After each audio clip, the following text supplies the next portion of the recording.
সৈয়দুনা হযরত আবু বকর সিদ্দিক রাদিয়াল্লাহু তাআলা আনহু তিনি নামাজ শুরু করবেন, ইকামত হয়ে গেছে, তাকবীরে তাহরিমা বলবেন। ঠিক এই সময় পিছন থেকে রাসূল আকরাম সাল্লাল্লাহু আলাইহি সাল্লামের উট, যে উটনিটা ছিল, সেই উটনির আওয়াজের মতো গড়গড় গড়গড় আওয়াজ হচ্ছে। সৈয়দুনা আবু বকর সিদ্দিক রাদিয়াল্লাহু তাআলা আনহু তিনি তাকবীরে তাহরিমা আর বললেন না, নামাজ স্টার্ট করলেন না। তিনি মনে মনে ভাবছেন, নিশ্চয়ই নবীজি তার উঠে করে এই কাফেলার দিকে আসছেন, আমাদের কাছে আসছেন। একথা চিন্তা করে আবু বকর সিদ্দিক রাদিয়াল্লাহু তাআলা পিছনে তাকাইলেন। তাকিয়ে দেখলেন যে না, রাসূল না, হযরত আলী ইবনে আবি তালিব রাদিয়াল্লাহু তাআলা আনহু তিনি আসছেন উঠে করে। তো কাছে আসার পরে সালাম বিনিময় হলো। এবার হযরতে আবু বকর সিদ্দিক প্রথম প্রশ্ন করলেন, আপনি কি আমির না দূত? এই ছিল প্রশ্ন।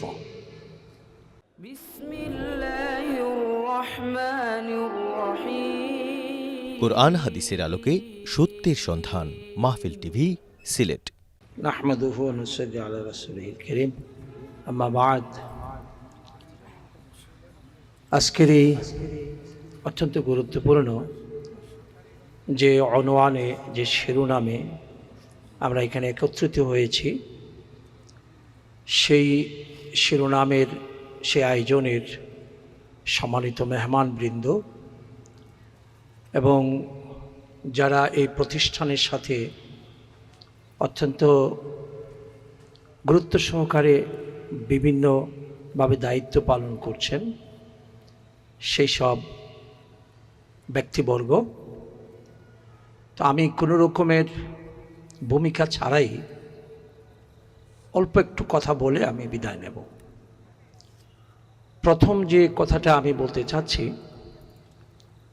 সেটা হলো, নবম হিজরিতে সৈয়দুনা আবু বকর সিদ্দিক রাদিয়াল্লাহু তাআলা আনহু তার নেতৃত্বে নবীজি মক্কায় হজের কাফেলা প্রেরণ করেছেন। তো হজের কাফেলা প্রেরণ করেছেন, তো এই কাফেলার যিনি আমির, তিনি কিন্তু প্রথম সাহাবী এবং অগ্রগামীদের মধ্যে তিনি অগ্রগামী, হযরত সৈয়দুনা আবু বকর সিদ্দিক রাদিয়াল্লাহু তাআলা আনহু। তো তিনি হজের কাফেলা নিয়ে আসছেন মদিনা থেকে 54 কিলোমিটার, মদিনা থেকে 54 কিলোমিটার যখন তিনি আসছেন, তো আসার পরে ওখানে এক জায়গায় বিরতি, কাফেলা বিরতি নিয়েছে, স্টপেজ দিতে হয়েছে। সেই জায়গাটার নাম হলো দাজনা। এই জায়গার মধ্যে তিনি স্টপেজ দিয়েছেন। এরই মধ্যে নামাজের ওয়াক্ত হয়েছে, আজান হয়েছে, ইকামত হয়েছে। তো ইকামতের পরে এখন যিনি কাফেলার আমির, তিনিই তো নামাজের আমির, তিনি তো নামাজের ইমাম, এবং যিনি আমির হন তার একটা বড় দায়িত্ব থাকে নামাজের ইমামতি করা। এটা ইসলামী শরিয়ার দৃষ্টিভঙ্গি, এটা ইসলামী শরিয়ার মেজাজ। যিনি নামাজের ইমামতি করবেন তিনি সমাজের ইমামতি করবেন, তাহলে সমাজ শুদ্ধ হবে। তো সৈয়দুনা হযরত আবু বকর সিদ্দিক রাদিয়াল্লাহু তাআলা আনহু তিনি নামাজ শুরু করবেন, ইকামত হয়ে গেছে, তাকবীরে তাহরিমা বলবেন। ঠিক এই সময় পিছন থেকে রাসূল আকরাম সাল্লাল্লাহু আলাইহি সাল্লামের উট, যে উটনিটা ছিল, সেই উটনির আওয়াজের মতো গড়গড় গড়গড় আওয়াজ হচ্ছে। সৈয়দুনা আবু বকর সিদ্দিক রাদিয়াল্লাহু তাআলা আনহু তিনি তাকবীরে তাহরিমা আর বললেন না, নামাজ স্টার্ট করলেন না। তিনি মনে মনে ভাবছেন নিশ্চয়ই নবীজি তার উঠে করে এই কাফেলার দিকে আসছেন, আমাদের কাছে আসছেন। একথা চিন্তা করে আবু বকর সিদ্দিক রাদিয়াল্লাহু তাআলা পিছনে তাকাইলেন। তাকিয়ে দেখলেন যে না, রাসূল না, হযরত আলী ইবনে আবি তালিব রাদিয়াল্লাহু তাআলা আনহু তিনি আসছেন উঠে করে। তো কাছে আসার পরে সালাম বিনিময় হলো।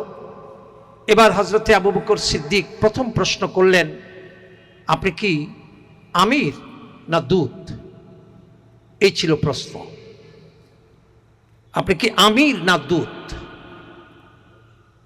তো হযরত আলী রাদিয়াল্লাহু তাআলা আনহু বলছেন, আমি দূত। তখন নামাজ শুরু করেছেন। এই পর্যন্ত আমি এতটুকুই বললাম। এতটুকু বলার মধ্যে আমরা কি পেলাম একটু বিশ্লেষণ করি। যারা আমরা এখানে তাখাসসুস করছি এবং যারা করাচ্ছে এবং এর পিছনে যার শ্রম, ঘাম, মেধা, স্বপ্ন, পরিকল্পনা, আমাদের সকলের জন্য এতটুকু থেকে আমরা কি বিশ্লেষণটা পাই? এবার বলুন তো দেখি। প্রথম আমার প্রশ্ন হলো যে এই প্রশ্নটা হযরত আবু বকর সিদ্দিক নামাজের পরেও তো বলতে পারতেন। নামাজের পরে বলতে পারতেন না? নামাজ শেষ করে তিনি বলতে পারতেন হযরত আলীকে যে আপনি আমির হিসাবে এসেছেন না নবীজির পক্ষ থেকে দূত হিসাবে এসেছেন।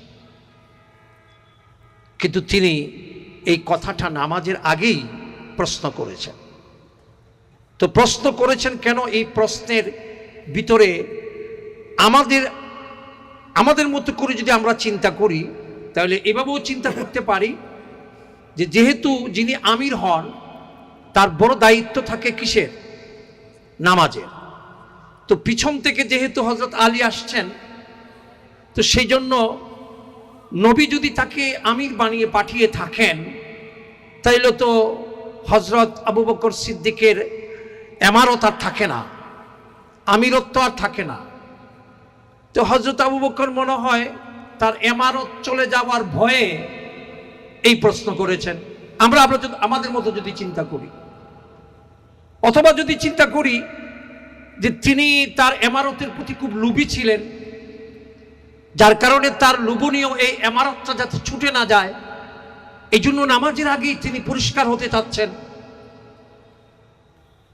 এইসব আমাদের মতো করে আমাদের চিন্তা, কিন্তু এইসব চিন্তা সাহাবায়ে কেরাম রিদওয়ানুল্লাহি তাআলা আজমাইনকে স্পর্শ করার প্রশ্ন আসে না। বন্ধুরা আমার, এই পর্যন্ত এসে আমি এটার একটু ব্যাকগ্রাউন্ডে যাচ্ছি। আসলে নবীজি আবু বকর সিদ্দিককে পাঠিয়েছিলেন হজের আমির বানিয়ে, দায়িত্ব দিয়েছিলেন যে হজে গিয়ে সূরা তাওবা যে আহকামগুলো আছে, সূরা তাওবার যে আয়াতগুলো আছে সেগুলো তাদেরকে তিনি পড়ে শোনাবেন। কারণ এখানে সূরা তাওবার মধ্যে মুশরিকদের সাথে মুসলমানদের চুক্তির বিষয়াদি ছিল, আপনারা জানেন আহলে ইলম।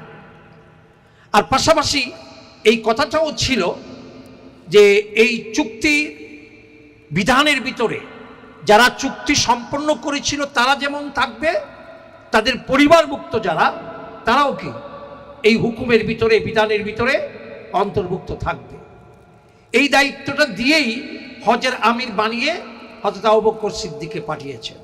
ঠিক এর একদিন পরে কাফেলা যখন 54 কিলোমিটার গেল, একদিন পরে হযরত আলী রাদিয়াল্লাহু তাআলা আনহুকে পাঠিয়েছে।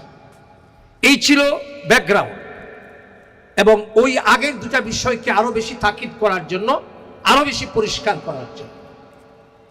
তো আমার প্রশ্ন হলো যে ইসলামী শরীয়তে চিন্তা করে দেখুন, বয়স যেটা, আবু বকরের বয়স রাদিয়াল্লাহু তাআলা আনহুর বয়স তখন 60, আর হযরত আলীর বয়স, হযরত আবু বকর সিদ্দিকের ছেলের বয়স। কথা পরিষ্কার না? তো এবার চিন্তা করে দেখুন যে হযরত আলী যদি বলতেন যে আমি দূত না, আমি আমির, তাহলে আমরা কি এই কথা অবশ্যই বলতে পারি না যে সাথে সাথে হযরত আবু বকর সিদ্দিক ইমামতের মুসল্লা থেকে সরে আমিরকে বলতেন, যেহেতু আপনি আমির সুতরাং নামাজ আপনি পড়ান। এতে তার কোনো দ্বিধা, কোনো সংকোচ, নফসের মধ্যে কোনো ইনকিবাজ, তার কোনো দ্বন্দ্ব অথবা সামান্যতম মনের ভিতরে কোনো বিব্রতকর অবস্থা বিরাজ করত না। এটার নাম দ্বীন। দ্বীন নেতৃত্ব এবং উহদা এবং সুনাম সুখ্যাতি। এখন তো এলেম এবং এলেম অর্জন করা, এটা এখন পদ পদবী সুনাম সুখ্যাতির একটা মাধ্যম হয়ে গেছে। এটা দুঃখজনক, এটা মাধ্যম হয়ে গেছে। এই অবস্থাটা কখন আসে? যখন এলেমের মধ্যে তাফাক্কুহ আসে। আমরা বলি কি দ্বীনের সহি সমুজ, যেটাকে হাদিসের মধ্যে বলা আছে ওয়ামা ইউরিদিল্লাহু খাইরান ইউফাক্কিহু ফিদ্দীন। তাফাক্কুহ ফিদ্দীন যেটা, এই যে হযরত আবু বকর সিদ্দিকের যে এই বিষয়ে যে সঠিক সমুজ, দ্বীনের যে সঠিক সমুজটা, এটা কি? যে যদি হযরত আলী আমির হন, উনি যত কম বয়সের হোক, আর আপনারা জানেন হযরত আবু বকর সিদ্দিক প্রথম মুসলমান, এবং স্বাভাবিক যুক্তিতে রাসূল তাকে আবু বকর সিদ্দিকের জায়গায় আমির বানিয়ে পাঠাবেন, এ কথা কল্পনাও করা যায় না। কিন্তু দ্বীনের সহি বুঝের দাবি হলো এটা, যেহেতু তিনি চলে আসছেন, নামাজ এখনো শুরু হয় নাই, একজন আমিরের মোটা দায়িত্বের মধ্যে একটা দায়িত্ব হলো ইমামতি করা, সুতরাং ইমামতি করার দায়িত্ব তার। এটা একদিকে যেমন আনুগত্যের শিক্ষা দেয়, আরেকদিকে শৃঙ্খলার শিক্ষা দেয়, আরেকদিকে তাফাক্কুহ ফিদ্দীন, দ্বীনের সহি সমুজ, আর আরেকদিকে যে সমস্যা শিক্ষা দেয় সেটার নাম ইখলাস। সেটার নাম কি? ইখলাস। আমি কথা বাড়াবো না, আগেই বলছি। আজকে যে বিষয়টা এখানে শিরোনাম করা হয়েছে, সেই শিরোনামের উপরে বলার জন্য অনেক স্কলাররা আছেন। তাছাড়া এই প্রতিষ্ঠানে যারা শিক্ষকতা করছেন তারা নিজেরাও এই বিষয়ের উপরে এক একজন অত্যন্ত স্থানে অত্যন্ত বিজ্ঞ অভিজ্ঞ স্কলার, তারা বলবেন। আর ঢাকা থেকে যিনি এসেছেন, আমাকে মুফতি সাহেব বলেছেন, তো আমি তাকে অনেক অনুরোধ করার পরে আমার সাথে একটা সম্পর্ক আছে, তিনি এসছেন। ইনশাআল্লাহ তার কাছ থেকে অত্যন্ত গুরুত্বপূর্ণ, তাত্ত্বিক, তত্ত্ববহুল আলোচনা আপনারা শুনবেন। আমি শুধু এই কথাটাই বলতে চাই, হযরত আবু বকর সিদ্দিক রাদিয়াল্লাহু তাআলা একটু ছোট্ট ঘটনা বলে আমি যে জিনিসটা নিতে আসছি, বের করতে চাচ্ছি, দ্বীনের সহি সমুজ। বলুন তো দেখি, দ্বীনের এই সহি সমুজটা আমরা গতানুগতিক মাদ্রাসাগুলোতে যেটুকু পড়ার পরে যেটুকু আমাদের শেষ হয়ে যায় দাওরায় হাদিস, সাধারণত এতটুকুর উপরে এই সমুজ এটা কখনো আসতে পারে না, সাধারণত বলছি। এটার জন্য আপনি জাগতিক লাইনে দেখেন, আপনি যে এই যে স্বাস্থ্যটা, যেটাকে বডি বলি, একটা মানুষের দুটা সাইড আছে, একটা হলো তার বডি, এই বডির মধ্যে বিভিন্ন অঙ্গ প্রত্যঙ্গ আছে। এই প্রত্যেকটা অঙ্গ প্রত্যঙ্গকে সুস্থ সবল এবং সচল রাখার জন্য নাকের জন্য স্পেশালিস্ট, কানের জন্য স্পেশালিস্ট, হার্টের জন্য স্পেশালিস্ট, হাড়ের জন্য স্পেশালিস্ট, ব্রেনের জন্য স্পেশালিস্ট, কফের স্পেশালিস্ট, প্রস্রাব পায়খানার জন্য স্পেশালিস্ট। এই বডিটার প্রত্যেকটা অঙ্গকে সুস্থ, শুদ্ধ, সবল, সচল রাখার জন্য। তো মানব মনের যে চিন্তা, এই চিন্তা দৃষ্টিভঙ্গি, বিশ্বাস, কথা ভালো করে মনে রাখবেন, চিন্তা, দৃষ্টিভঙ্গি, বিশ্বাস, এই বিশ্বাসের কত শাখা প্রশাখা আছে, কত শাখা প্রশাখা আছে। সেই শাখা প্রশাখায় প্রতিটা চিন্তা, প্রতিটা দৃষ্টিভঙ্গি, প্রতিটা বিশ্বাস, এগুলোর যে শাখা প্রশাখাগুলো আছে, সেই শাখা প্রশাখায় এক একজন স্পেশালিস্ট যতক্ষণ তৈরি না হবে, এই উম্মাহ শরিয়ার যে মূল, সেই মূলের দিকে, সেই সহি তাফাক্কুফি দ্বীনের দিকে এই উম্মত রাহনুমাই পাবে না। সেজন্য এই সিলেট বিভাগে মুফতি আব্দুল মুন্তাকিম সাহেব দামাত বরকাতুহু আমাদের সকলের অহংকার। আমি তো গত পরশুদিন মুন্সিবাজারেও বলে আসছি যে পুরা বিশ্বের মধ্যে এই উম্মার কল্যাণে এবং ইসলামের হক্কানিয়তের ব্যাপারে যারা শীর্ষে আছে, এই শীর্ষদের মধ্যে আমাদের বাংলাদেশের মুফতি আব্দুল মুন্তাকিম সাহেব একজন। এটা আমি আবেগে বলছি না, আমি আবেগ থেকে, জজবা থেকে বলছি না, এটা আমি আমার স্টাডি থেকে, মোতালা থেকে বলছি। তো সেই জন্যে আমাদের উচিত যে তার এই মিশন এবং ভিশনকে এগিয়ে নেওয়ার জন্য সর্বাত্মক সহযোগিতা, দোয়া, হিতকামনা, পাশে থাকা একান্ত প্রয়োজন। আল্লাহ তাআলা কবুল করুন, আমিন। ওয়া আখির দাওয়ানা আলহামদুলিল্লাহি রাব্বিল আলামিন।